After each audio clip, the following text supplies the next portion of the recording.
Elle est en place. C'est la poudre. Tiens, on a découpé une femme en morceaux rue de la bienséance à 2 pas du chat. Tiens, on a découpé une... I am a feminist. Je vous obsède avec une constance. Je ne me suis pas conduit qui appelle quand même l'admiration. d'une façon conforme à ce qu'on attend d'une jeune fille d'abord et d'une femme ensuite. I'm sorry that I didn't become the world's first black classic pianist. Donald Trump. Je crois qu'une femme qui existe dans son temps, à l'intérieur de son temps, n'a pas d'époque, elle marque son époque. Bienvenue dans La Poudre, une conversation intime, profonde, avec des femmes artistes, activistes, politiques, des femmes inspirantes, des femmes puissantes. Comment sont-elles devenues femmes ? Contre quoi ont-elles résisté ? Que crient-elles ? Que rêvent-elles ? Que lisent-elles ? Je suis Lorraine Bastide et aujourd'hui, je reçois Alice Zeniter. J'ai toujours eu des rêves immenses de m'asseoir au piano et de vouloir faire un opéra. J'ai toujours eu l'impression que tant que j'avais pas essuyé concrètement des échecs, potentiellement, je pouvais tout faire. Je vous le dis tout net, si je mets la voix singulière et grave d'Alice Zeniter dans vos oreilles à ce moment précis, peu avant l'été, c'est que j'ai envie de vous inciter à glisser dans vos bagages, si vous partez vous reposer, son dernier livre, L'art de perdre, un roman magistral qui embarque l'essence des crêtes de la Kabylie au ciel gris de Normandie, en passant par le quartier latin à Paris. Alice Zeniter a seulement 32 ans, a déjà publié 5 romans, frôlé le prix Goncourt et réussi à imposer sa haute silhouette dans le milieu feutré de l'édition, un milieu qui sent le cigare et le vieux cuir. À quoi ça tient, ce respect absolu qu'elle inspire ? À son talent, bien sûr, à sa formation, forcément, il faut au moins avoir fait Normal Sup pour impressionner ces messieurs. Mais pour moi, il y a plus encore. Il y a son art d'endosser son costume d'écrivaine sans qu'aucune autre de ses identités ne vienne brouiller cette fonction. Pour Alice Zeniter, on devrait tous et toutes avoir le droit à la plasticité de qui on est. Il me semble qu'on tient là une piste, une ouverture vers la liberté. Avec Alice Zeniter, on a parlé d'aventure, de guerre et de cheveux courts. Alice Zeniter, vous êtes romancière et dramaturge. Votre dernier roman, L'art de perdre, a été récompensé par le prix Goncourt des lycéens, par le prix littéraire du journal Le Monde, par le prix des libraires de Nancy, par le prix Landernau des lecteurs. Chacun des 4 romans que vous avez publiés étant majeur, car il y a aussi une production de jeunesse dont nous parlerons peut-être tout à l'heure, a été accueilli avec chaleur par la critique. Votre travail est systématiquement acclamé, chroniqué, analysé. Vous-même êtes souvent consulté, interrogé, disséqué par les médias. C'est de bonne guerre. Vous avez vous-même un goût prononcé pour l'analyse, l'interrogation et la dissection. Vos ouvrages sont toujours d'une incroyable densité factuelle. Quand vous écrivez, vous effectuez en amont un intense travail de documentation historique, sociologique, géographique, un peu comme une chercheuse. Pourtant, vos romans sont bien des romans. Des histoires inventées, narrées avec talent, avec des personnages épais qui sentent, s'émeuvent et émeuvent le lecteur. Vous les nourrissez d'une imagination débordante que vous revendiquez depuis l'enfance. Plonger dans votre travail, Alice Zeniter, c'est en ressortir forcément un peu étourdi, abreuvé de savoirs neufs, mais aussi d'images et de sensations. C'est pourquoi je me tiens aujourd'hui devant vous un peu comme au sortir d'une salle de cinéma. Je me sens encore habitée par les personnages de L'art de perdre, Ali, Hamid et surtout Naïma, que j'ai suivi dans son voyage sur la trace de ses aïeuls en Algérie. Et je me demandais si vous aussi, vous sentiez encore la présence de ces personnages en vous aujourd'hui. Je vis encore avec eux. Et je sais pas quand ça s'arrête, en fait. Là, en l'occurrence, ce livre-là, je l'ai commencé il y a 3 ans maintenant. J'ai vécu avec les personnages pendant tout le temps de l'écriture. J'ai découvert encore des choses sur eux une fois que le livre a rencontré des lecteurs et que j'ai pu avoir des retours différents. En fait, je découvre des choses sur ce que j'ai écrit quand un autre regard peut me les montrer. Et il y a 2 jours encore, j'étais en Suisse et je faisais une rencontre autour de l'art de perdre et j'ai dit des choses sur les personnages que je réalisais au moment où je les disais. Et donc non, clairement, j'ai pas fait le tour. Vous leur avez donné vie réellement. Oui. Et c'est vrai que c'est quelque chose c'est quelque chose que j'ai envie de faire avec les livres, ce que vous avez nommé, enfin cette idée que quand on referme un livre, en fait, rien n'est fini et des choses continuent à vivre encore à l'intérieur. D'ailleurs, vous laissez le livre en suspens très volontairement, vous bouclez pas en fait l'histoire. Non, vous la laissez là où vous la laissez. Quoi. Je trouve que c'est une des choses en quoi la fiction peut être un peu délétère parfois. Cette idée qu'il y a des vraies fins et qu'une vie peut s'arrêter en fait, qu'une vie peut atteindre un palier.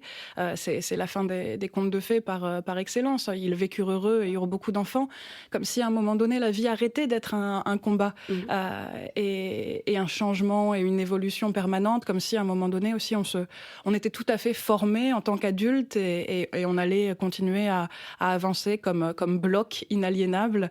Et moi, j'ai cru ça longtemps, que j'allais me former en tant qu'adulte et puis ensuite que j'allais plus bouger.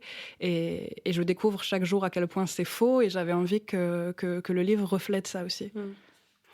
C'est étonnant la façon dont vous accompagnez Naïma dans votre roman.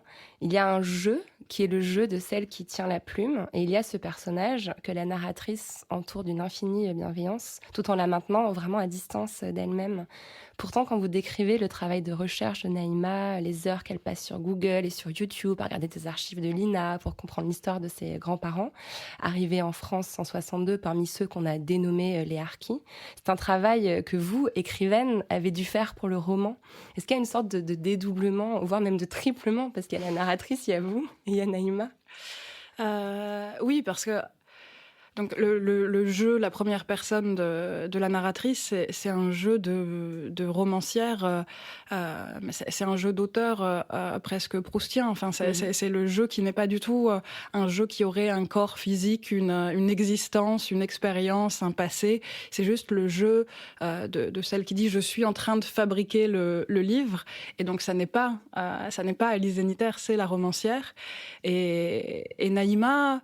Plus que mon double, c'est un peu mon cheval de Troie. En fait, grâce à elle, je peux aussi montrer des choses de la fabrication du livre, et notamment ce travail de recherche qui fait qu'il y a une sorte de making-of du livre qui est compris dans le livre.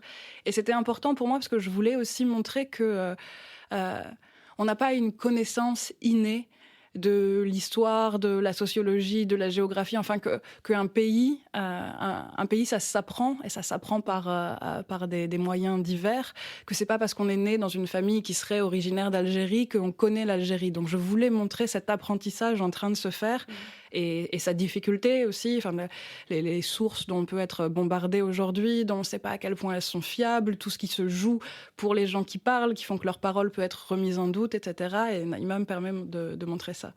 Un pays, ça passe pas dans le sang, comme dit un de vos personnages vers la fin du livre. Alors, vous êtes né en Île-de-France, mais avez grandi, je crois, pour une bonne partie de votre enfance en Normandie. C'était comment de grandir en Normandie?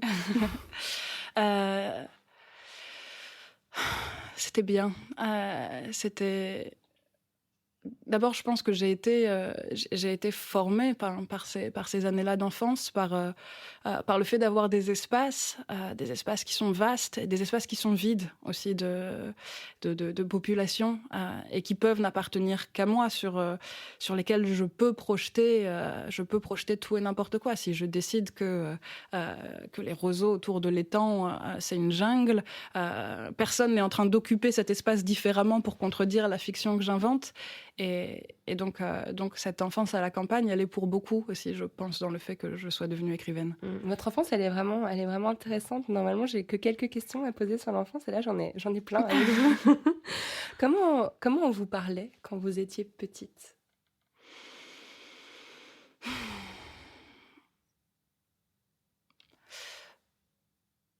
En fait, on me parlait comme un enfant, et je dis comme un enfant et pas comme à une petite fille, parce que j'ai aussi l'impression de ne pas avoir eu une éducation genrée de force.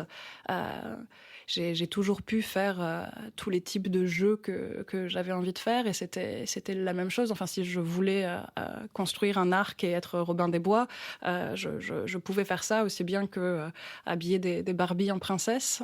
Et donc j'étais une enfant, pas une petite fille ou un petit garçon. Et j'étais aussi très encouragée par mes parents.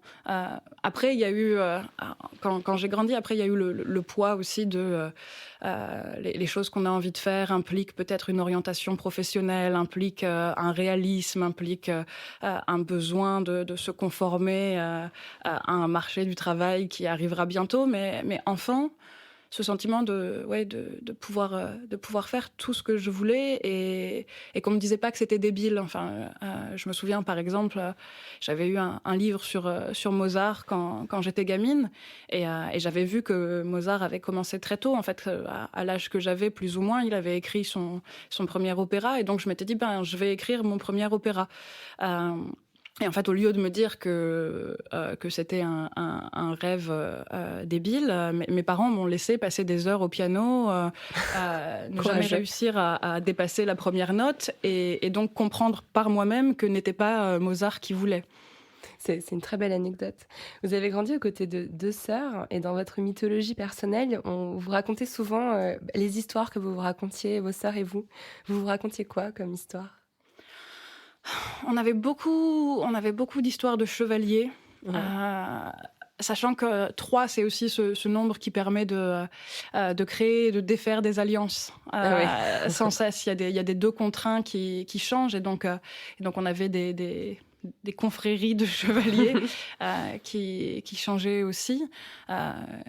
Les 3 mousquetaires ont été aussi une source d'histoire inépuisable. Et puis parce qu'il y avait ces espaces dingues dans lesquels on pouvait imaginer qu'on était seul, on a beaucoup joué aux enfants perdus. Et donc, ce qui consistait vraiment à imaginer que les adultes nous avaient abandonnés ou qu'on s'était enfuis et que le monde était à réinventer avec les moyens qu'on avait à disposition. Et alors, que faire ? Quoi construire ? C'était quoi le monde qu'on voulait en tant qu'enfant perdu ? Et ça, j'y ai passé des heures qui, accumulées, doivent probablement donner des semaines et des mois. C'est un peu Robinson Crusoe, c'est intéressant. Les personnages que vous nommez sont tous des personnages masculins. L'identification avait l'air en fait évidente pour vous à l'époque. Oui, parce que finalement, les personnages féminins que j'ai eus comme... pas comme modèle, justement, mais qui me sont apparus par la littérature enfantine, étaient pas des personnages auxquels je m'identifiais, à part peut-être Sophie qui faisait tout le temps des bêtises. Ouais, la comtesse de Ségur, bien sûr. Mais pour les autres, non, je me sentais des envies d'aventure clairement plus grandes. Et puis je vois pas comment ça aurait pu être autrement. Enfin, je vivais aussi avec des éléments naturels qui m'entouraient, qui faisaient que je luttais contre la boue, je grimpais aux arbres. On avait un plan d'eau à l'arrière de la maison, donc on le traversait sur des radeaux de fortune. Et évidemment, qui faisait ça dans la littérature enfantine que j'avais, les garçons, les hommes. Des aventures, quoi. C'était quel genre de femme, votre mère ? C'est toujours quelqu'un que j'admire énormément parce que et le personnage de Clarisse est très inspiré d'elle parce que c'est quelqu'un qui sait faire tellement de choses avec ses mains. C'est quelqu'un qui donne l'impression que le monde est facile, enfin que le monde peut être plié, replié, qu'on peut l'habiter sans problème. Et moi, je suis plutôt gauche. Ma mère m'a transmis des choses qui font que j'ai un certain savoir-faire de mes mains, mais c'était vraiment pas gagné vu l'enfant que j'étais. Et c'est vrai que voilà, j'admire ça chez ma mère, ce savoir-faire qui me paraissait enfant être un savoir tout faire. Et même maintenant que je suis adulte, je vois pas tellement ses limites. Enfin, j'ai l'impression que dès que ça implique son corps dans le monde, elle peut le faire. Elle a une aisance incroyable. Ouais. C'est vrai que le personnage de Clarisse, donc, qui est la mère de Naïma dans le livre, elle est vraiment décrite comme ça, comme quelqu'un qui modèle le monde entre ses mains et qui rend tout... plus facile aux gens qui sont à côté d'elle, en fait, un petit peu, surtout à Hamid.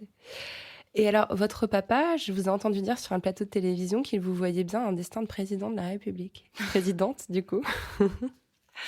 Oui, mon père avait cette ambition-là, mais qui est, je pense, enfin, une ambition qui venait de son enfance d'immigrés, de personnes aussi pour qui le système scolaire avait été une lutte et une conquête. Enfin, ça n'avait pas été facile, ça n'avait pas été donné. Il avait fallu qu'ils se battent pour pouvoir acquérir le français, acquérir la lecture, l'écriture. Il avait été aussi arrêté dans des envies d'études par des urgences économiques plus fortes que ses appétits intellectuels. Et il avait clairement envie que, puisque cette phase-là était désormais terminée, puisque c'était plus du tout le même combat, eh bien nous on puisse reprendre là où il avait laissé et porter la chose le plus loin possible, sachant que si on réussissait, enfin, président de la République, c'était même pas, je pense qu'il avait pas du tout envie qu'on soit présidente de la République, ni mes sœurs ni moi, mais il avait envie de croire que c'était possible, que ces portes-là ne nous seraient pas fermées, qu'on pouvait avoir le plus grand des parcours, quand bien même lui arrivait d'où il arrivait. Il y a un magnifique passage dans votre livre qui correspond à l'arrivée de la famille d'Ali, donc le grand-père, après un passage dans un camp dans le sud de la France. Il débarque en Normandie. Et vous y faites un parallèle entre la lumière aveuglante de Kabylie, où les silhouettes et les paysages sont comme des ombres qu'on aperçoit à travers les yeux plissés, et le ciel blanc, nuageux de la Normandie. Vous écrivez « On croit que la lumière permet de montrer, d'exprimer crûment chaque détail. En réalité, à pleine puissance, elle cache aussi bien que l'ombre, sinon mieux. » J'ai des petits frissons en relisant parce que c'était vraiment un passage que j'ai trouvé magnifique et qui est très vrai. Est-ce qu'il faut lire ce passage comme une métaphore des deux cultures, des deux mondes qui vous ont donné vie ? Alors, je l'ai vraiment écrit au premier degré. C'est vrai ? Je l'ai vraiment écrit au premier Parce degré. qu'on sent que dans ce livre, vous explorez toute une partie silenciée, en fait, de l'histoire de votre famille. Et l'endroit où il y a peut-être le plus de lumière, c'est peut-être l'endroit où il y avait le plus de silence et le plus d'ombre, en fait, dans votre histoire familiale. Ben, c'est vrai, mais ça fait partie des choses que, justement, je peux relire maintenant avec des yeux nouveaux. Alors, il y a aussi dans vos écrits toujours des vieilles personnes. Elles sont présentes dans l'art de perdre, très présentes. Leur peau, leur voix, leurs odeurs, leur grâce, leur solennité est toujours décrite avec un art très particulier. Dans votre précédent roman, Sombre Dimanche, dans un de vos précédents romans, c'était un peu la même chose. Et je me demandais si ces vieilles personnes avaient été très présentes dans votre enfance. S'il y a des grands-mères ou des grands-pères qui vous ont marqué. Alors, j'ai eu mes grands-parents. Mes grands-parents ont fait partie de mon enfance. J'ai encore mes grands-mères.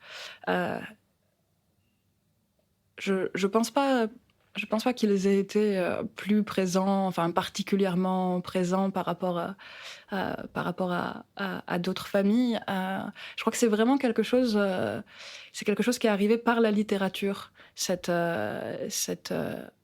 envie d'écrire, pas forcément sur la vieillesse, mais sur des personnages plus vieux que je l'étais moi. Il y a eu un moment où j'ai compris que la littérature, en fait, me permettait de vivre d'autres vies que la mienne, pour piquer le titre de Carrère, et que ces autres vies, ben, c'était plus intéressant si justement je les choisissais, pas radicalement étrangères, mais en tout cas très lointaines. Et comme je suis arrivée très tôt en littérature, c'était l'idée aussi de sortir de ma jeunesse et des expériences limitées dans le temps que j'avais pu connaître pour me représenter ce que ça pouvait être avoir eu 70 ans, 80 ans de vie. Et c'est vrai que c'est quelque chose qui me plaît encore aujourd'hui, d'essayer de me projeter dans ça. C'est une projection réellement, ouais, c'est le mot que j'allais employer. C'est intéressant. Alors, j'ai vu cette phrase dans une de vos interviews. À la sortie du livre, j'ai entendu dire que l'antiracisme s'était enfoncé des portes ouvertes. Si on vit à Paris dans un milieu favorisé, il peut sembler évident que le racisme, c'est mal. Mais dans des endroits où il y a peu d'immigrés, on y est quotidiennement en butte, même dans des formes qui ne se veulent pas agressives. Vous faites allusion à des choses vécues dans votre enfance ? Oui, parce que Donc moi, j'ai grandi dans une campagne où en effet, il y avait très peu d'immigrés. Donc c'était une chose normale, par exemple, de désigner ceux qui étaient là en disant l'arabe ou le noir, et sans penser forcément à mal. Dans certains cas, c'était pensé à mal. Enfin, le village où j'ai grandi a quand même une portion de vote FN qui n'est pas tout à fait négligeable, mais c'était pas systématiquement quelque chose de fait pour dénigrer. Et donc vous aviez conscience enfant déjà? J'en avais conscience forcément, et j'en avais pas la même conscience qu'aujourd'hui. C'est-à-dire, et j'ai honte de le réaliser aujourd'hui, mais j'avais aussi un peu honte et peur. C'est-à-dire, j'ai réalisé assez tôt que quand même il y avait un certain racisme chez les enfants qui m'entouraient, mais donc parce que le racisme devait exister chez les parents. Et j'avais peur, en fait, quand mon père venait me chercher, parfois chez certaines copines, avec son physique indéniablement algérien. Je me disais, mince, enfin, moi, je peux passer entre les gouttes, en fait, je peux ne pas susciter de réactions racistes fortes, mais lui, avec cette tête-là, forcément, il va produire, il va emmener les gens à des points de crispation. Et voilà, et à l'époque, ça me mettait mal à l'aise. À l'époque, ça se retournait pas en colère contre les gens qui avaient ces réactions racistes. À l'époque, c'était plus une volonté que mon père ne descende pas de la voiture. Et donc ça, c'est extrêmement différent entre aujourd'hui et l'enfance. Vous avez un rapport à la lecture très fort et qui s'instaure très jeune. Vous apprenez à lire avec vos sœurs, je crois bien avant l'âge où on apprend à lire normalement à l'école. Et vous faites aussi une rencontre quand vous êtes à l'école primaire avec une écrivaine qui s'appelle Géva Caban, qui écrit des polars pour enfants et qui vient dans votre école et vous donne des conseils pour devenir écrivain en toute simplicité. Est-ce que vous vous rappelez de ce que vous aviez écrit ensuite? Qu'est-ce que vous écriviez à 10 ans? Le premier texte que j'ai fini, si on enlève les poèmes écrits pour l'école, j'avais écrit avec ma grande sœur une sorte de conte qui s'appelait Amandine chez les Super, et que j'avais d'ailleurs envoyé à Géva dans les mois qui ont suivi notre rencontre, et qui était l'histoire d'une princesse nommée Amandine qui se faisait enlever par une tribu de monstres qui étaient les Super. Alors ils étaient tous super quelque chose, super méchants, super en colère, super bêtes, et tout le potentiel comique du roman était porté par Super Tortifesse, qui tortillait des fesses à chaque scène, et voilà. Et en fait, avec eux, Amandine, qu'on enlevait sur la route de son mariage, enfin une structure de conte de fées un peu classique, et en fait avec eux, elle s'émancipait. Enfin, elle apprenait aussi à vivre dans la forêt, elle apprenait à leur tenir tête, elle apprenait à leur dire non, elle apprenait à s'engueuler, elle apprenait des tas de choses. Et je n'ai plus aucune idée de comment ça finissait. On a perdu le manuscrit dans les retours de poste. Ça pourrait marcher, je pense. Ça fait rêver, Super Tortifesse. Et donc, vers 12 ans, le théâtre rentre dans votre vie. C'est une rencontre importante pour vous parce que vous avez d'abord fait votre trou littéraire du côté de la dramaturgie. Vous avez été comédienne, vous avez été assistante metteuse en scène auprès de très grands metteurs et metteuses en scène. Vous avez aussi écrit plusieurs pièces de théâtre. Vous avez fondé une compagnie également en 2013. Est-ce que vous vous rappelez de ce moment où le théâtre est rentré dans votre vie ? En fait, il est rentré dans ma vie au départ comme quelque chose de contraint et forcé, quasiment médical. J'étais d'une timidité paralysante, et ma mère a décidé que c'en était trop, enfin qu'il fallait faire quelque chose. Elle a décidé ça après une fois où on était allés en ville toutes les deux, et en fait, elle m'avait donné une heure de rendez-vous, et j'avais pas de montre, et j'avais tellement peur de demander l'heure à des gens que j'ai raté le rendez-vous. Et quand je lui ai dit, en fait, c'est trop pour moi, l'idée d'aborder un inconnu pour avoir l'heure me terrifie, elle s'est dit qu'il fallait qu'on me soigne, et elle m'a emmenée faire du théâtre.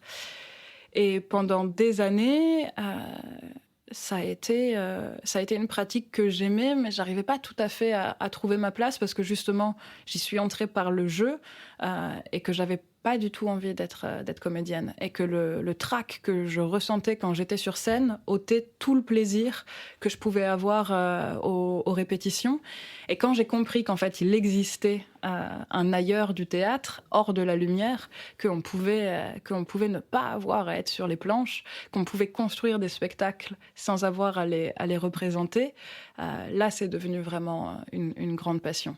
Mais je suis en train d'opérer le mouvement retour. Là, plus ça va, plus j'ai aussi envie d'être sur les planches parce que je me dis que je rate un moment de la vie du spectacle.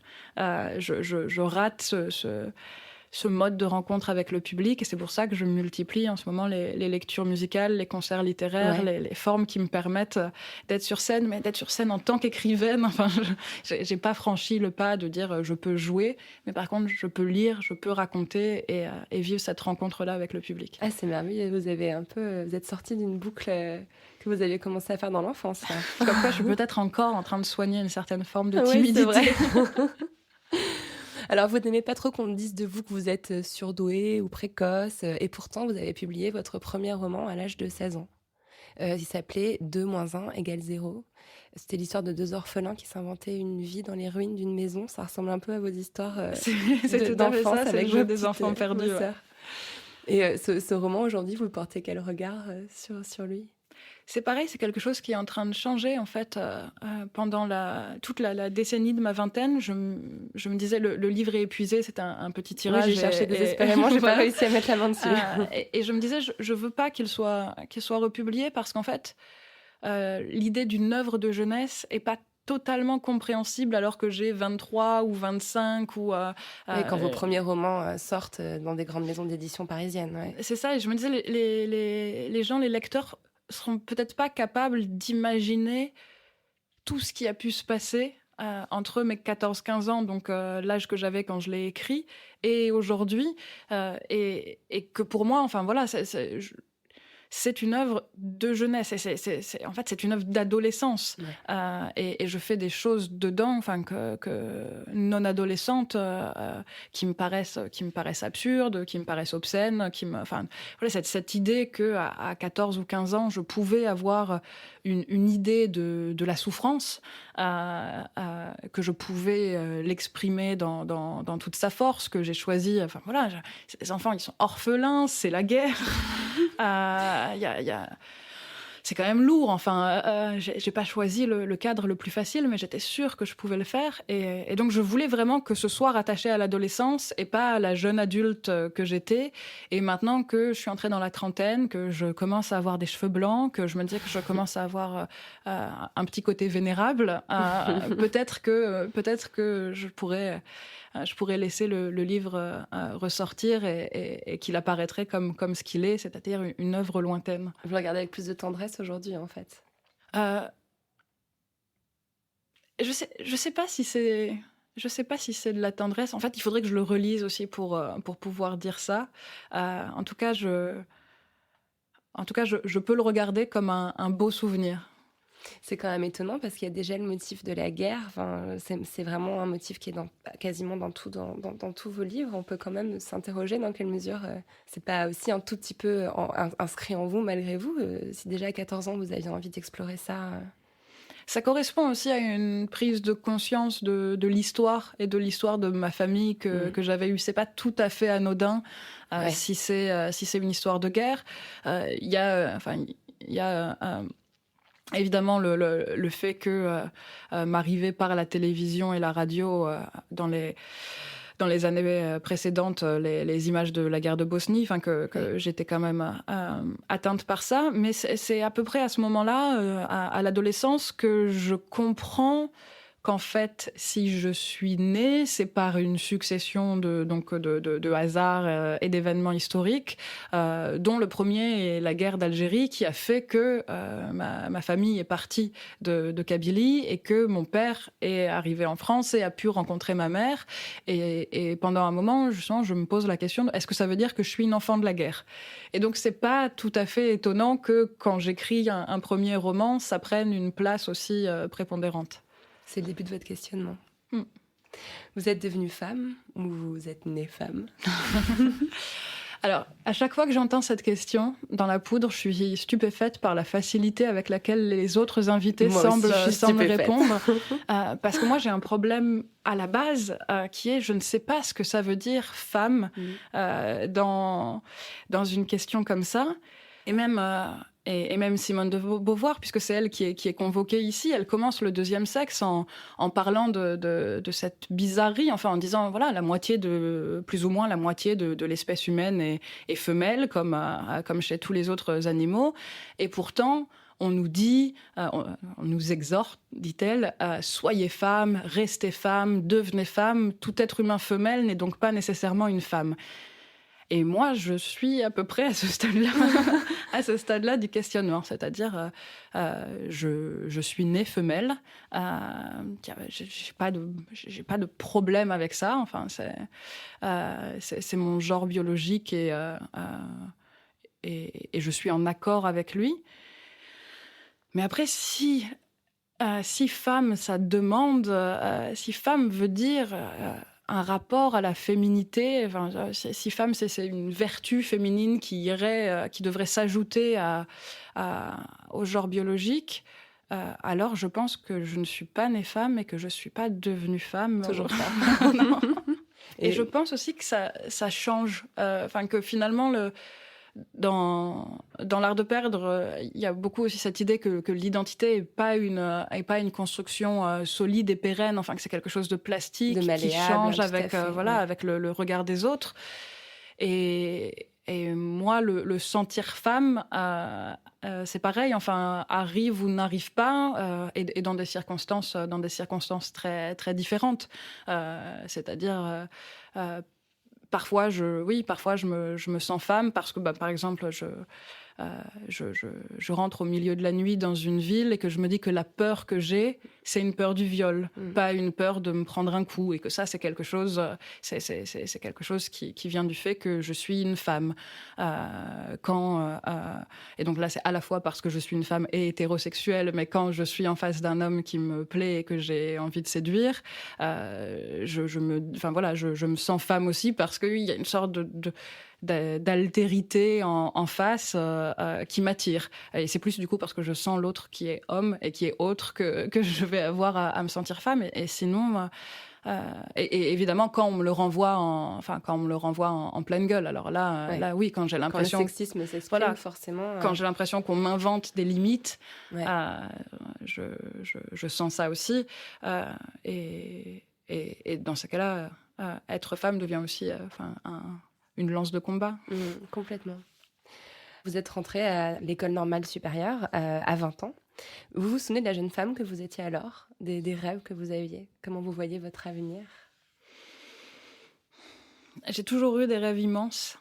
Et je pense que, justement, ça c'est quelque chose qui m'est resté de mon éducation, de m'asseoir au piano et de vouloir faire un opéra. J'ai toujours eu l'impression qu'il fallait que tant que j'avais pas essuyé concrètement des échecs, potentiellement je pouvais tout faire. Et l'arrivée à l'école normale supérieure, c'était un moment qui était très important pour moi parce que ça voulait dire être payée pendant 4 ans. Ce qui voulait dire donc aussi soulager financièrement ma famille, leur dire qu'ils n'avaient plus à s'inquiéter de ça. Et ne plus s'inquiéter de ça voulait dire aussi ne plus contrôler ça. J'allais faire ce que je voulais de ces 4 ans et j'ai principalement fait du théâtre, écrit du théâtre. J'ai recommencé à ce moment-là à écrire ce que j'avais un peu mis en sommeil pendant ma prépa, et je l'ai fait parce que j'avais pu acquérir une liberté au moins financière. C'était une chance incroyable aussi pour moi. J'ai travaillé à côté de mes 3 ans de prépa, des petits boulots évidemment. J'avais pas le temps d'avoir un job à plein temps, mais si j'avais pas eu l'ENS, j'aurais dû aussi continuer à travailler et avoir un job plus faire des études, enfin le temps que ça laissait à l'écriture, il devenait minuscule. Et là, je l'ai eu. Je l'ai eu ce temps-là et sur ça a été merveilleux. Presque un accès à votre chambre à vous, normalement qu'on garde pour la fin, mais là, s'il se matérialise, en fait, de la façon dont vous le décrivez. C'est exactement ça, et c'est vrai que le texte de Woolf, j'y pense souvent, enfin, cette idée de, oui, si on pouvait tous avoir cet espace, et elle dit, et c'est 500 livres de rente... C'est l'argent aussi qui rentre en jeu, évidemment. Évidemment, il y aurait une production féminine plus ample... Et moi, je l'ai eu. J'ai eu concrètement ma rente avec le salaire de l'ENS et ma chambre à moi avec cette petite turne rue d'Ulm où je pouvais faire absolument ce que je voulais. Et la découverte de Paris ? Alors, la découverte de Paris, je l'avais faite avant. En fait, ma prépa était en banlieue parisienne, à Sceaux. Et je pouvais pas laisser Paris si loin. Enfin... Ça m'a replongée dans le moment du livre où, enfin, j'allais dire vos parents, mais non pas vos parents. Donc, Hamid et Clarisse se rencontrent à Paris. Je trouve qu'il y a une façon de décrire la ville autour du boulevard Saint-Michel et de Saint-Germain qui est bon, on est dans les années 70, donc c'est une autre époque, mais on sent quelque chose de très... j'allais dire de très vécu. Enfin, en tout cas, moi, je me suis retrouvée dans ces passages quand je suis arrivée à Paris étudiante. Et moi, je suis arrivée avec ce mythe de Paris, de Saint-Michel, de Saint-Germain, qui me venait beaucoup de la littérature et notamment de Boris Vian. Ouais. Et donc j'étais persuadée que j'allais arriver là et qu'il y aurait des chanteuses aux pieds nus et qu'il y aurait des cuivres et qu'il y aurait des scènes de fête. Et quand on est tellement persuadé de ça, quand on le veut tellement fort, on le trouve peut-être parce qu'on le recrée aussi. Mais mes premières années à Paris, je venais en fait tous les vendredis soirs à la station Luxembourg écouter du jazz dans un petit café qui s'appelait Les Folies.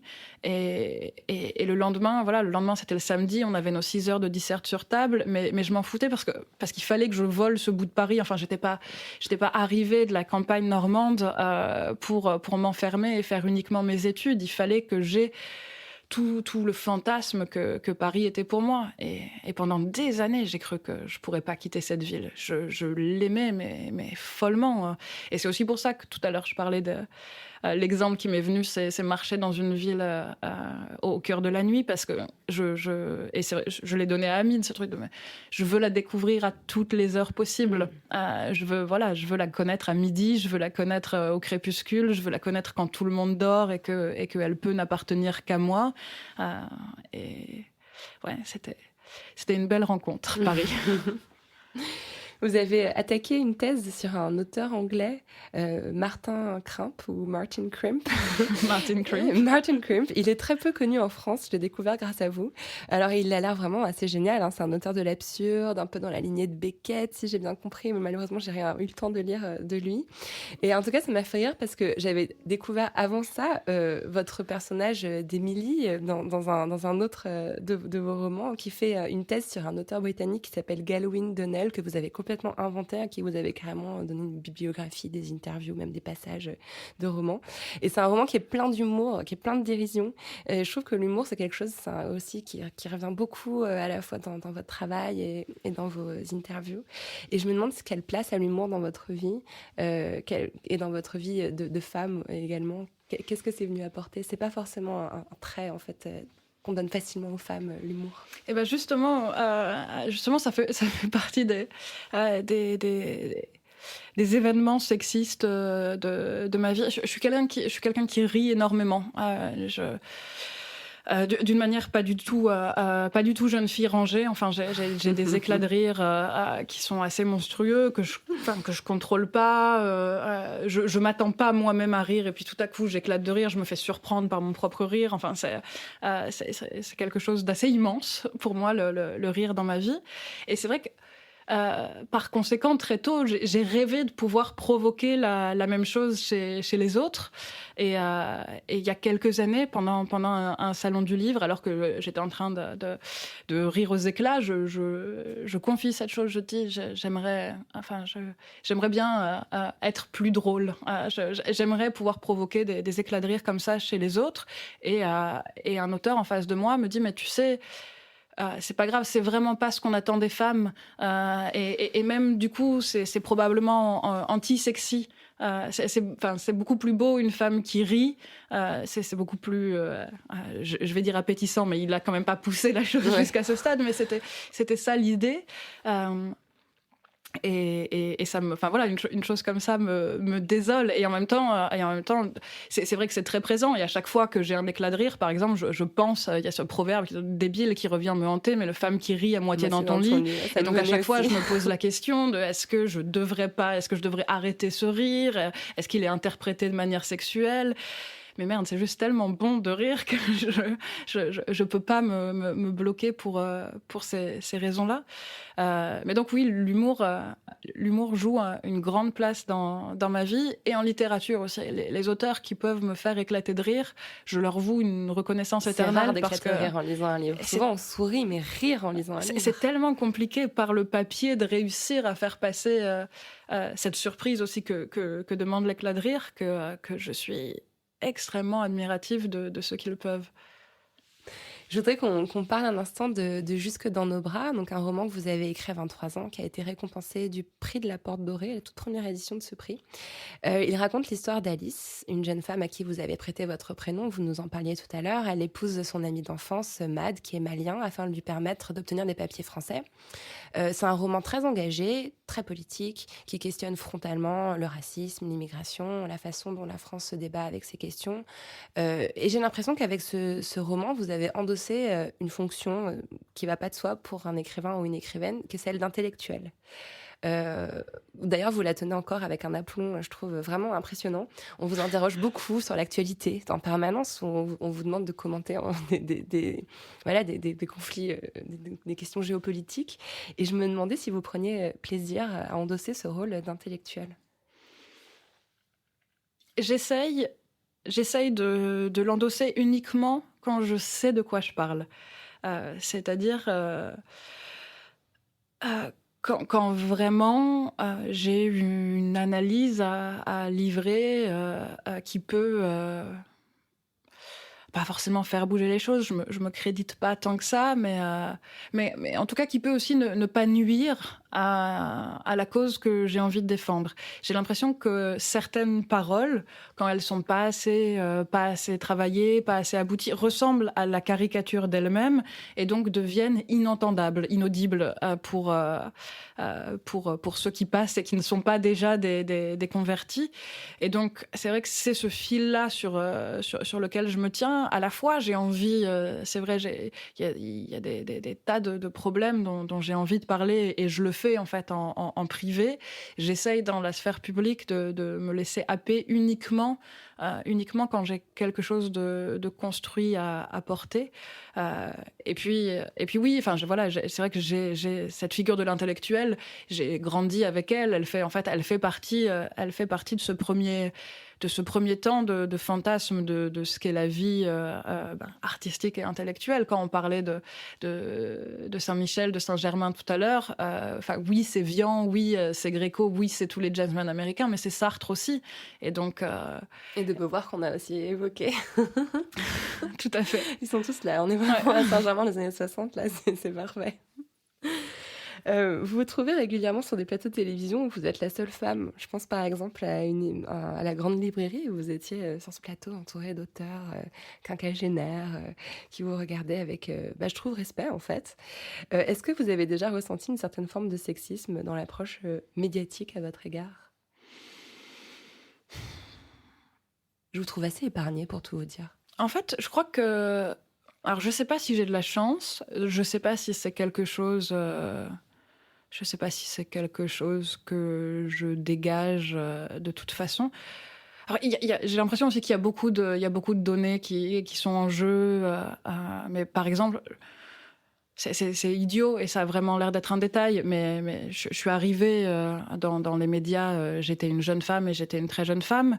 Mais je fais 1m75 et j'ai les cheveux courts. Donc, c'est très difficile de me regarder de haut, de manière très concrète, en fait. Il suffit que je mette des talons pour faire une tête de plus que la moitié des gens qui sont là.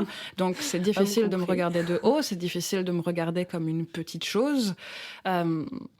Et je porte pas non plus, du coup, une sorte de parure de la féminité qui ferait qu'on pourrait relier le fait que je sois une jeune femme à à la nécessité de la joliesse. C'est ça, je vais dire, le seul sexisme que je peux ressentir, c'est quand je vais faire une télé et qu'il y a eu une obsession des coiffeurs à me lisser les cheveux et des maquilleuses à me mettre une dose de maquillage qui n'est pas juste avoir bon teint, mais qui est il faut être maquillé, parce qu'en fait c'est une émission de soirée, et quand on va en soirée on se maquille. Non, moi je me maquille pas, et les cheveux lisses, voilà, encore une fois, c'est la jeune fille rangée. Enfin, il faut qu'il y ait pas grand chose qui y dépasse.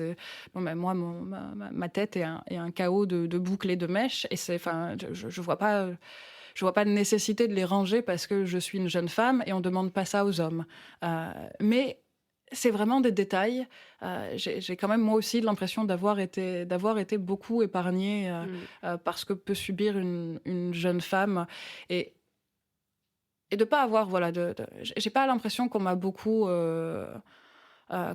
sous-estimée. Oui. Parce que j'aurais été une jeune femme. En tout cas, pas en public, pas lors de ces moments publics. Ouais. Alors, vous avez vécu quelques années en Hongrie pour y enseigner le français. C'est une période pour vous très riche sur le plan littéraire. Vous avez donc écrit là-bas jusque dans vos bras, si je ne me trompe pas. Vous en avez aussi tiré un autre magnifique roman, Sombre dimanche, lui aussi submergé de prix, qui retrace 100 ans d'histoire hongroise à travers le destin d'une famille accablée par le destin. Il y a beaucoup de similitudes avec L'Art de perdre, qui raconte 100 ans d'histoire d'une famille et de relations entre la France et l'Algérie. Il y a la guerre très présente. Est-ce que vous saviez en écrivant Sombre dimanche que vous étiez en train de parler en fait d'Algérie ? Non. Non, d'ailleurs, c'est drôle la lecture rétrospective que je peux faire de mes livres, en me disant que dans chacun, je peux trouver ce qui mène à l'art de perdre, mais je ne le savais pas. Par contre, je savais en étant en Hongrie qu'il y avait quelque chose qui revenait à déplacer la quête du pays perdu. Qu'en fait, en décidant que le pays avec lequel je pouvais créer un lien pouvait être un pays qui n'avait rien à voir avec l'histoire familiale, et qui m'était... et je suis un peu au hasard. Je m'étais vraiment retrouvée là-bas parce qu'il y avait un poste libre et que je voulais partir, mais que je pouvais décider d'apprendre à le connaître, que je pouvais décider d'apprendre à parler cette langue. Au moment où je suis partie, j'avais déjà fait une année ou deux d'arabe. La langue ne rentrait pas, ça me rendait dingue de voir que cette langue ne rentrait pas. C'est à ce moment-là que j'ai réalisé aussi que j'avais quand même certains fantasmes de la transmission biologique, enfin qu'il puisse y avoir quelque chose dans la forme de mon palais, dans la forme de ma langue, qui me rendrait plus apte à prononcer ces sons-là. Et je me retrouvais à ânonner comme tous ceux qui venaient d'une famille dont l'arabe n'avait jamais été la langue. Et donc je pense qu'il y avait aussi une sorte de libération, de me dire mais pourquoi je m'entête à apprendre l'arabe, pourquoi je suis obligée de ça, pourquoi je pourrais pas apprendre le hongrois à la place et en faire ma langue. Donc il y avait un truc de substitution quand même, alors. C'est ce que j'ai pensé quand j'étais sur place. Et vous avez eu en plus avec la Hongrie ce travail que je décrivais tout à l'heure de recherche extrêmement poussé en sociologie, en histoire, que vous avez fait ensuite avec l'Algérie. Vous l'avez fait d'abord avec la Hongrie en fait. Oui, c'était comme un entraînement, quoi. Ouais, c'est vrai que d'apprendre. Alors. En Hongrie, j'y ai passé plus de temps quand même, mais de pouvoir être sur place et de me dire que je me nourrissais à la fois des lieux, des visions, des odeurs, des sons de Budapest, et que pendant ce temps-là, j'accumulais des livres d'histoire, des articles de journaux, je commençais à dresser une frise chronologique géante autour de mon bureau pour me repérer. Ce travail à deux vitesses, à deux têtes même, complètement différentes, c'est là qu'il a commencé. Ouais. Vous avez mis beaucoup de temps à aller voir l'Algérie de vos yeux ? Oui. Oui, ça m'a pris longtemps en fait. Quand j'y suis allée en 2011 la première fois. Et en fait, j'avais Enfin, après, l'Algérie a une histoire compliquée aussi, c'est-à-dire que pendant la décennie noire, ça paraissait une folie d'y aller. Donc c'était exclu. Ensuite, j'ai gardé très longtemps l'envie d'y aller avec mon père. Et donc d'y aller avec un guide, d'y aller avec un passeur. J'étais pas sûre d'avoir moi seule quelque chose à faire en Algérie, quelque chose, voilà.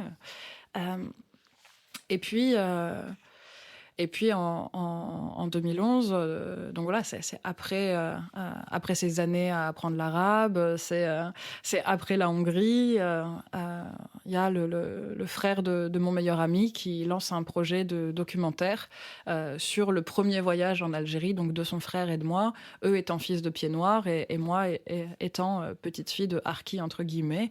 Et en fait,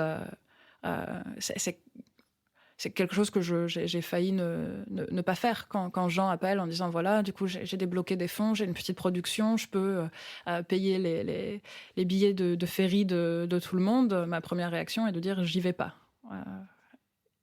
Donc il m'a fallu vraiment du temps. Vous aviez peur de quoi ? J'avais peur de découvrir qu'il y avait rien à découvrir. J'avais peur de perdre un pays perdu. Tous les sentiments qui sont décrits dans la troisième partie de l'art de perdre, je les ai connus. Enfin, perdre l'Algérie des souvenirs, l'Algérie figée sous la cloche de verre et la remplacer par quoi ? Je savais pas du tout ce que j'allais trouver. Et puis, ouais, je pense, j'avais peur aussi que le passé de ma famille soit beaucoup plus violent que ce que j'avais pu comprendre, que ça ait laissé des blessures et des rancœurs énormes, que je me retrouve à devoir payer pour des choses que je n'avais jamais faites. Donc tout ça, ça me serrait pas mal le ventre. Il y a aussi un sentiment d'étrangeté, je trouve, qui est très bien décrit dans la troisième partie de l'art de perdre, qui est vécu par Naïma quand elle débarque pour la première fois à Alger. Il y a ce passage qui m'a fait rire et puis que je cite parce qu'il revient après, plus tard. Alors qu'elle pliait soigneusement sa panoplie de vêtements décents, elle s'est sentie un peu comme les Dupont et Dupont dans les albums de Tintin lorsqu'ils arrivent en Chine déguisés en mandarin ou en style Davy avec un costume de danseur folklorique grec. Vous avez ressenti cela vous aussi en arrivant là-bas ? Oui, parce que justement, c'était... et je crois que j'ai écrit la phrase, je sais même, peut-être que je l'ai coupée, mais c'était un pays où je ne savais pas ce que voulait dire être une femme. Et donc j'avais aucune idée de la manière dont il fallait que je me comporte s'il en existait une. Et j'ai découvert qu'en fait, il n'en existait pas une. Enfin, que c'est un de ces pays où on rencontre des femmes qui ont des modes de vie totalement différents, notamment les plus âgées, qui ont vécu aussi dans l'Algérie socialiste avec une égalité homme-femme, égalité par le travail, par les vêtements, etc. Et celles qui n'ont connu qu'une Algérie re-islamisée, ou islamisée d'ailleurs. Mais voilà, enfin, je me disais, j'ai aucune idée de est-ce qu'il va falloir que je sois voilée, est-ce que je peux montrer un peu de jambes, un peu de bras, et je me disais, c'est aussi une insulte, en fait. Si j'ai cette liberté-là, et que je la prends pas, et que j'arrive comme si je m'attendais à ce qu'on crache sur chaque morceau de ma peau nue à chaque coin de rue, c'est insultant pour la société. Donc oui, toutes ces questions, elles se posent, et c'est pas un pays où il y a une immense activité touristique, donc on peut pas non plus demander à des gens, toi tu es parti pour tes dernières vacances, et alors c'était comment?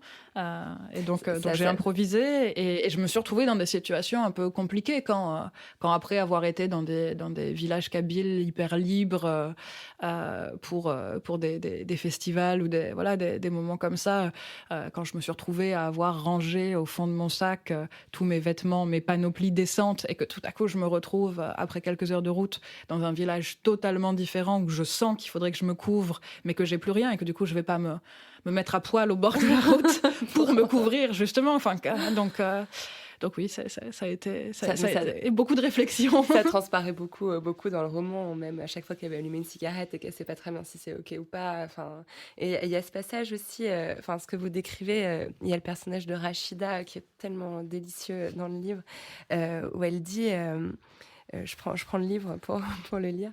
La plupart des choses que les femmes ne font pas dans ce pays ne sont même pas interdites.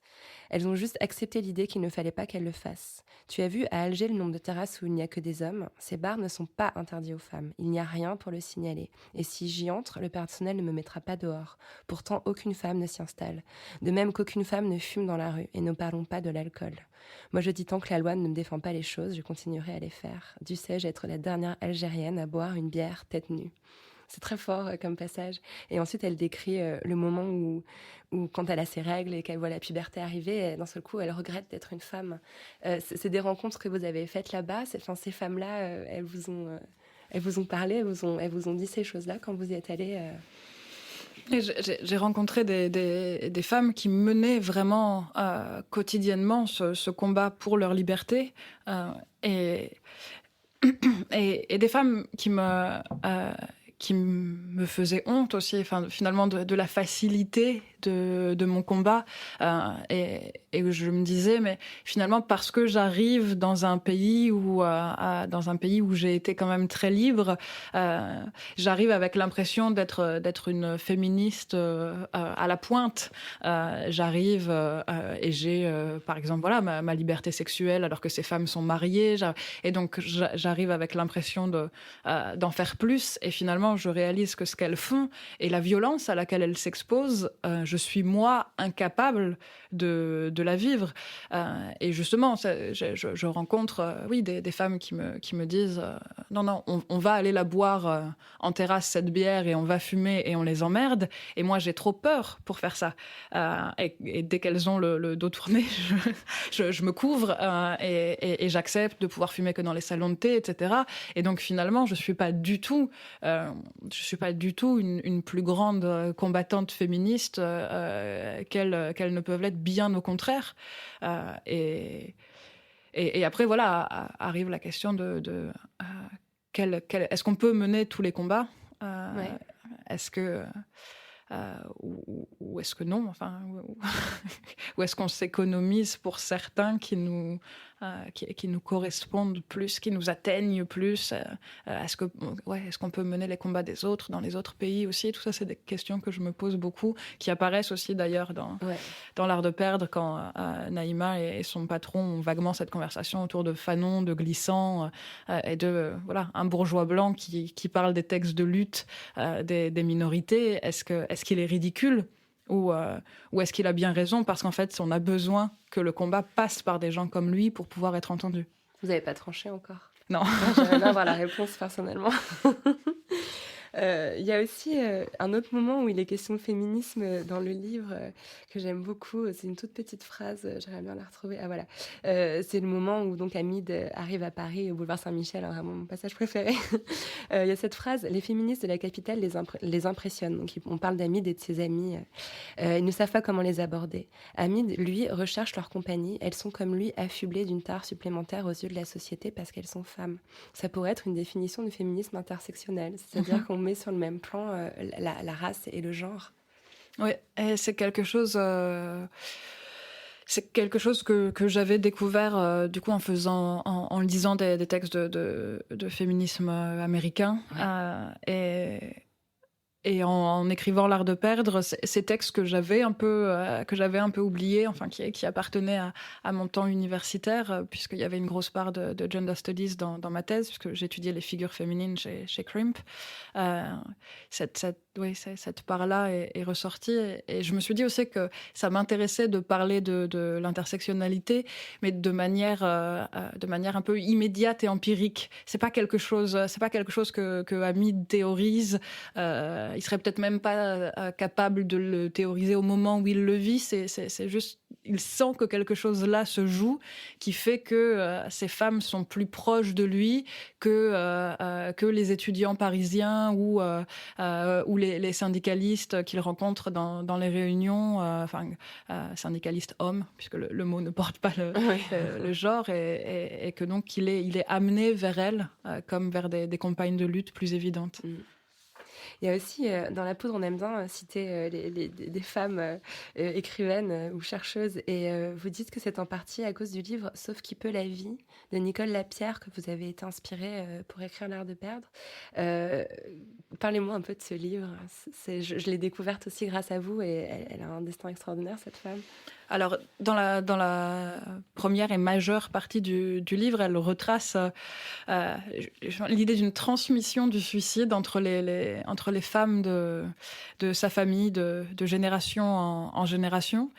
Et ça, déjà, il y a quelque chose de passionnant là-bas et qui recoupe pas mal mes sujets d'intérêt dans le roman sur l'idée qu'est-ce qu'on transmet parfois malgré soi et hors du patrimoine génétique. Est-ce qu'on peut transmettre une envie ou un besoin même de suicide? Et puis dans une dernière partie, une sorte d'annexe au livre, elle parle des migrants, donc de ceux qu'on appelle avec un terme aussi qui est beaucoup trop vaste, les migrants. C'est vraiment comme les autres, c'est ce titre de film d'horreur avec Nicole Kidman. Complètement.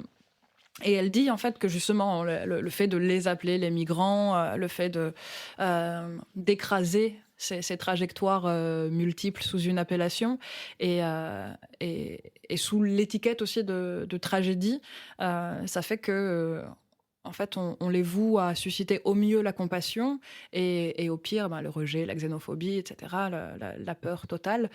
Et elle dit qu'il faudrait raconter en fait l'histoire d'un migrant comme l'Odyssée. Elle dit ça demande la même force, ça demande la même intelligence, ça demande la même capacité d'adaptation, et c'est le même voyage qui n'en finit pas. C'est le même voyage qui devrait être court et qui finit en fait par année en année nous faire traverser des lieux insensés. Et la trajectoire migratoire, c'est ça, c'est vrai, c'est au moment où on pose le pied sur l'autre rive ou de l'autre côté de la frontière, au moment où on croit qu'on est en sécurité, continue alors le voyage des camps, de la rue, de la préfecture, des centres, etc. Et pour certains, donc le vol-retour et la tentative de nouveau. Et le voyage n'a pas de point d'arrivée. Et donc je me disais, mais raconter ça non pas comme une tragédie dont les personnages ne seraient que les victimes, mais les faire exister, et pouvoir peut-être opérer ce renversement qui fait que si on arrive à les faire exister dans leur pays au départ, dans le pays qu'ils vont quitter, si on arrive à faire exister aussi ce pays qu'ils vont quitter, on réussira à donner au lecteur l'impression que finalement c'est la France qui est l'ailleurs, qui est l'exotisme, que tout ne tombe pas sous le sens, que ces manquements qu'on a l'impression que les étrangers commettent face à notre culture, etc. C'est pas des manquements, c'est pas des insultes, et c'est pas ni de la malveillance, ni de la bêtise, ni de la négligence. C'est juste que leur vie d'avant, elle les a formés, elle les a forgés, elle leur a donné un certain nombre de plis qui sont l'évidence. Et la France n'est que la bizarrerie, et la littérature peut permettre d'opérer ce pas de côté et du coup de changer un peu le regard. C'est marrant, il y a cet aller-retour en fait entre, disons, la plasticité de l'identité, le droit qu'on peut revendiquer à ne pas avoir à dire d'où l'on vient, à pouvoir choisir d'être uniquement l'étudiante de l'ENS ou la Normande, j'en sais rien. Et en même temps, ce droit aussi à l'histoire sur lequel vous êtes toujours en train de jouer en fait. Oui,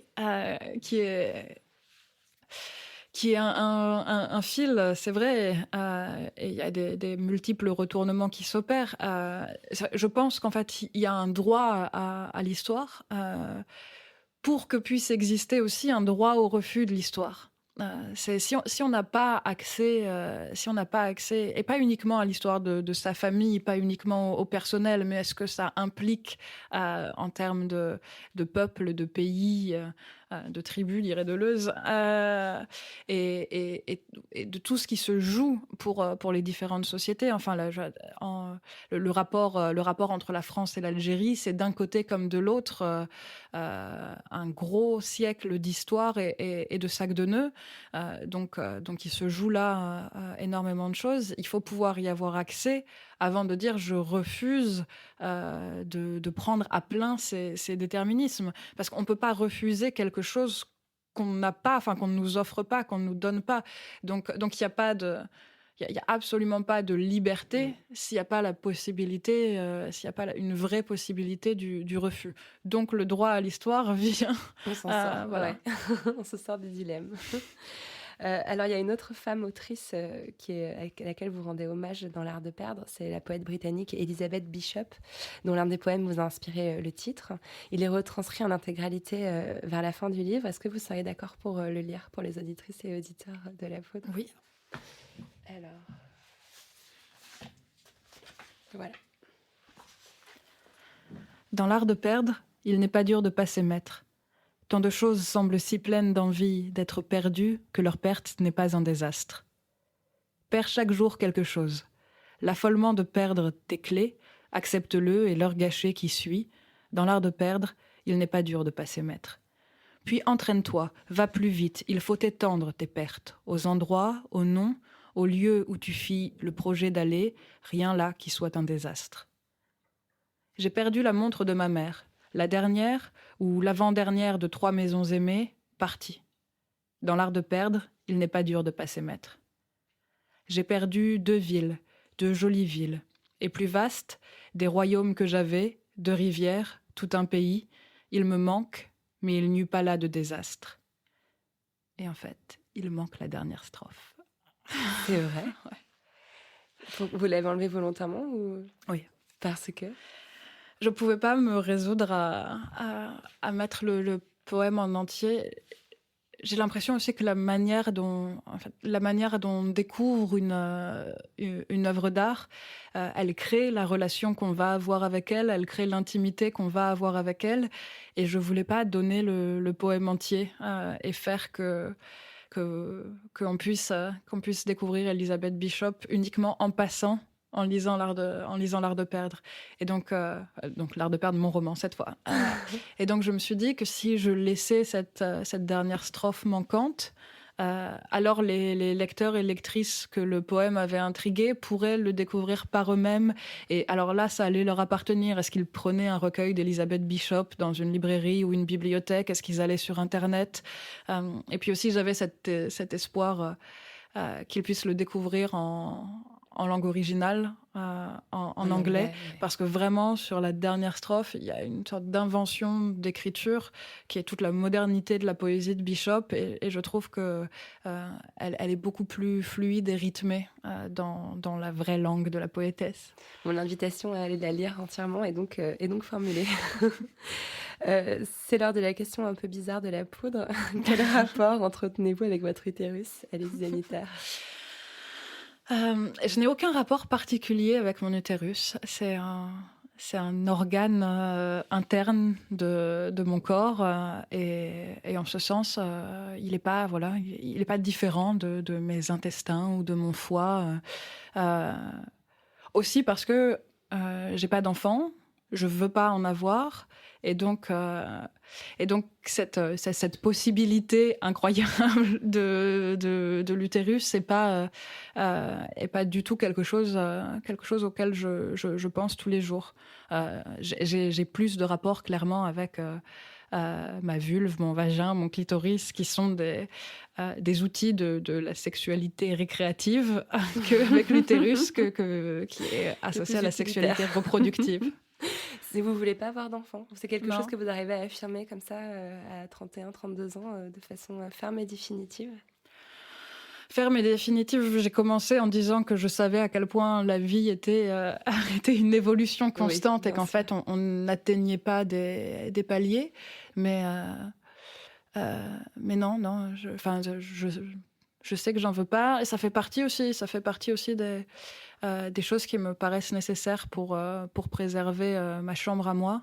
Ma vie d'écrivaine, c'est une lutte constante pour avoir du temps, pour articuler ce temps-là avec le temps d'une sociabilité, le temps des rendez-vous obligatoires, le temps de l'amour que j'essaye de préserver à deux beaucoup. Et quand je vois le le casse-tête que ça représente déjà. Je me dis comment je pourrais lutter pour trouver du temps en plus pour un être à accompagner pendant des années.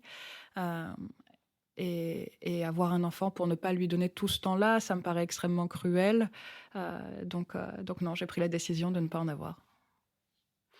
Ça évoque quoi pour vous, la poudre ? Ça évoque la poudre à canon.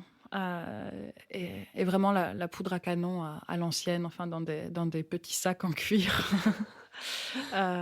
Et comme ça. Mais ça, on revient au début de l'entretien avec ces jeux de chevalerie, de mousquetaires, c'est la poudre à canon, des premières armes à poudre, quoi, des mousquets, et donc c'est à la fois un instrument de combat, mais avec la beauté de tout un rituel qui fait qu'on sait à quel point c'est dangereux, et donc on l'utilise pas à la légère, en fait. On manipule le danger de façon très claire. Merci beaucoup, Alice Zeniter. Merci à vous.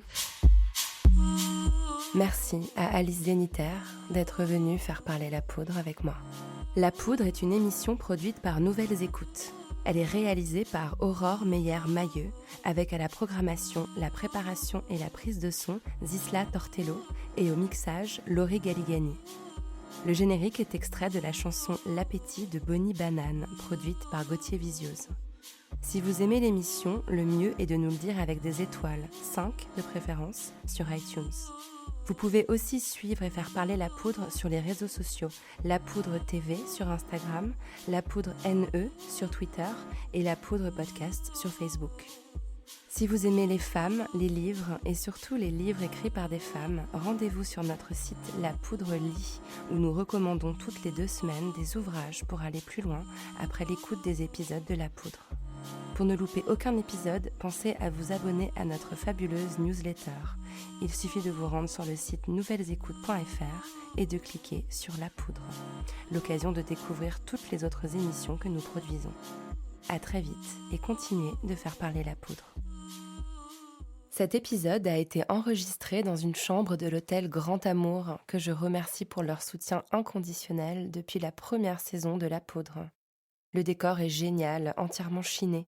Ma chambre préférée, c'est la 604, celle qui est sous les toits, avec un portrait de Vivienne Westwood flamboyante et nue sous l'objectif de Jürgen Teller. Si vous réservez une chambre à l'hôtel Grand Amour, rue de la Fidélité à Paris, avec le code La Poudre, vous bénéficierez d'une réduction de 10% sur le prix de votre chambre. Ne nous remerciez pas.